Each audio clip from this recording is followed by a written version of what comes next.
مجھے صرف اتنا پتا کہ بلوچستان میں کسی نے کیس کیا ہوا ہے اور وہ ایسا فولش کیس ہے کہ اس کی کوئی حیثیت ہی نہیں ہے، اس کے اوپر میں نے کبھی توجہ ہی نہیں دی۔ وہ کیس کیا ہے؟ قاسم سوری رولنگ دیتا ہے کہ جناب یہ مراسلہ، یہ جو سائفر آیا ہے وہاں سے، اس کے ہوتے ہوئے بیرون ملک کی مداخلت ہوئی ہے ہمارے افیئرز میں، اور اس میں لکھا ہوا ہے کہ عمران خان کو عدم اعتماد میں شکست ہو۔ یہ مراسلے میں لکھا ہوا ہے، جو کہ وہ ڈونلڈ ڈو اور ہمارے امبیسڈر کے بیچ میں بات چیت ہوئی، جو کنفرم کیا گیا پاکستان کی سیکیورٹی کاؤنسل میں۔ پھر جب شہباز شریف بنا پرائم منسٹر، پھر سیکیورٹی کاؤنسل میں امبیسڈر کو اسد مجید کو بلایا گیا، اس نے بیٹھ کے کہا کہ ہاں یہ مجھے ڈونلڈ ڈو نے کہا تھا کہ عمران خان کو ہٹاؤ پرائم منسٹرشپ سے، اور یہ عدم اعتماد میں اس کو فیل کرو۔ اور اب یہ عدم اعتماد درج نہیں کی گئی تھی اسمبلی کے اندر، تو قاسم سوری نے اس کو سامنے رکھتے ہوئے کہا کہ اس کے مراسلے کے ہوتے ہوئے میں یہ نہیں اس وقت آگے اسمبلی کو پڑھنے دیتا۔ اس کے اوپر میں نے اسمبلی ڈیزالو کر دی اور میں نے الیکشنز کال کر دی۔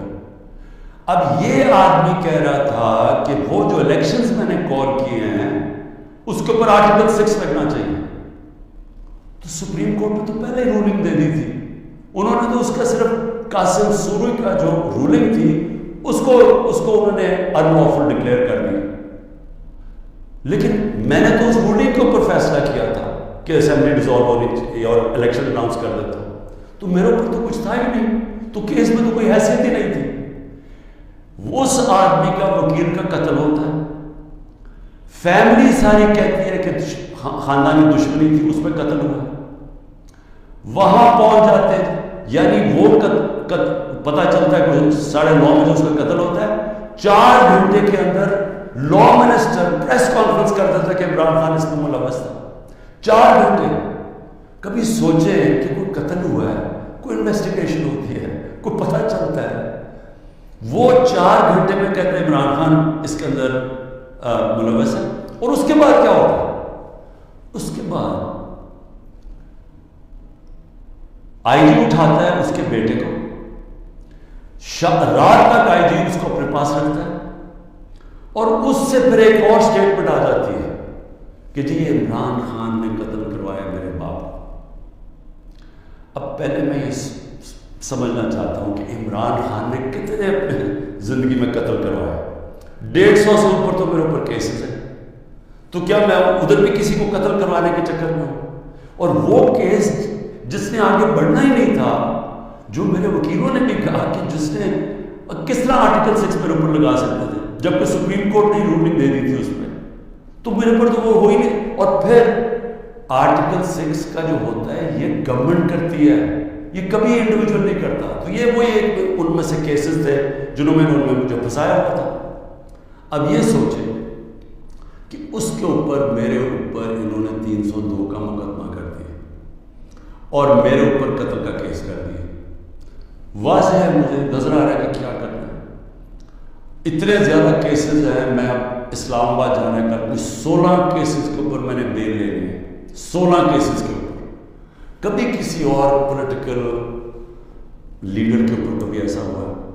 مجھے بتائیں، ان لوگوں نے جنہوں نے 30 سال سے ملک لوٹ رہے تھے، ان کی وہاں اربوں ڈالر کی جائیدادیں پڑی ہوئی، ان کے رہن سہن ذرا جا کے دیکھیں۔ ایک بیٹا 20 ارب کے گھر میں رہ رہا ہے، دوسروں دیکھو ان کو ارب روپے کی پراپرٹیز ہیں، ان کے کسی کو کوئی ہوٹل کسی کے نام پہ ہے۔ یہ ساری چیزیں یہ ابھی سے نہیں ہے، مجھے باقاعدہ ISI سے انفارمیشن ملتی گئی ہے 20 سال سے۔ جنرل امجد جب نیب کے ہیڈ تھے پہلے بنے، انہوں نے ہمیں تب کی دی تھی، انہوں نے جو 11 سال میں چوریاں کی تھی، اس کے بعد مسلسل ہمیں انفارمیشن ملتی رہی۔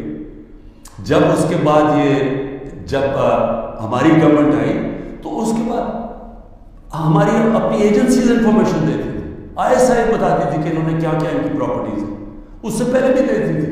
جب ان کی 10 سال دونوں نے حکومت کی تب ملتی رہی۔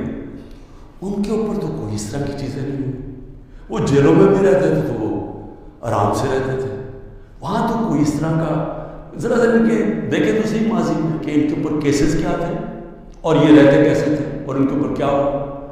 یہاں مجھے بتایا کہ یہ کوئی کیس ہے، کوئی مانے گا پاکستان میں کہ عمران خان نے جا کے کوئٹہ میں قتل کروا دیا کسی کو، کیونکہ اس کو ڈر لگا ہوا تھا کہ وہ کیس کامیاب ہو جائے گا؟ اور پھر کتنے یعنی ماضی بھی ہے، رانا ثناء اللہ کا تو یہ عابد شیخ کا باپ کہتا ہے 18 قتل کیے اس نے، فیصل آباد میں جائے وہ کوئی اس سے زیادہ قتل بتاتے ہیں۔ شہباز شریف کی تو رپورٹ ہے ہیومن رائٹس کی یا ایمنسٹی کی کہ اس نے 97 سے 99 تک 770 لوگوں کو پولیس مقابلے میں مروایا۔ اس کے اوپر تو عابد باکسر نے ٹی وی پہ آ کے کہا اس کو قتل کروایا۔ عمران خان کے اوپر پتا ہے کس نے کہا کس کو قتل کیا۔ تو یہ جو قتل کا کیس انہوں نے کیا، اس کا مقصد یہ ہے کہ کسی نہ کسی طرح عمران خان کو پکڑ لوں۔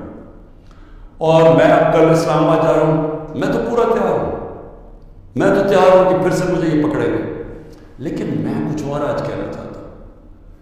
میں آج اپنی پارٹی کو بھی سب کو یہ آج کی چیزیں بتاتا ہوں کہ اب آپ کو سمجھ آئے کہ میں نے 27 سال انصاف کی تحریک کیوں شروع کی تھی۔ کیونکہ یہ جو ہمارے سے ہو رہا ہے، جو میرے سے ہو رہا ہے، جو میرے لوگوں سے ہو رہا ہے، یہ پاکستان کے عام آدمی سے ہر وقت ہوتا ہے جب طاقتور کے سامنے وہ کھڑا ہوتا ہے۔ پوچھے ذرا آج اندرون سندھ میں جو ہوتا ہے لوگوں سے، کیا یہ مخالفین کے ساتھ کرتے ہیں، کس طرح یہ ایف آئی آر پولیس کا استعمال کرتے ہیں، لوگوں کو غلام بنایا ہوا ہے۔ بیچارے اتنے لوگ ڈرتے ہیں وہاں ان سے، کیونکہ لوگ تو بے بس ہیں۔ میرے پاس تو میں خوش قسمت ہوں کہ انصاف لائر فورم میری پوری مدد کرتا ہے، انصاف لائرز۔ ان بیچاروں کے پاس کیا ہوتا ہے، جب ایک کمزور آدمی، ایک کسان، ایک مزدور، ایک بیچارہ چھوٹی دکان والا جو ایک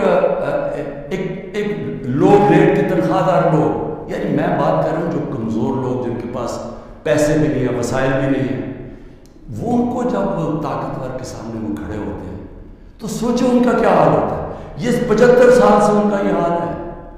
یہ جو میں بار بار آپ کو کہتا ہوں کہ جب تک یہ قوم آزاد نہیں ہوگی، جب تک انصاف نہیں آئے گا، تو انصاف تو آنے دیا ہی نہیں۔ یہ اوپر سے جو سنبھال کے بیٹھے ہوئے سسٹم، یہ تو قانون کے اوپر ہے، چوری کریں سب کچھ انہیں NR مل جاتا ہے، طاقتور کو پوچھنے والا نہیں ہے۔ مجھے گولیاں لگتی ہیں، میں اپنی FIR نہیں کٹوا سکتا کیونکہ دوسرا اتنا طاقتور تھا۔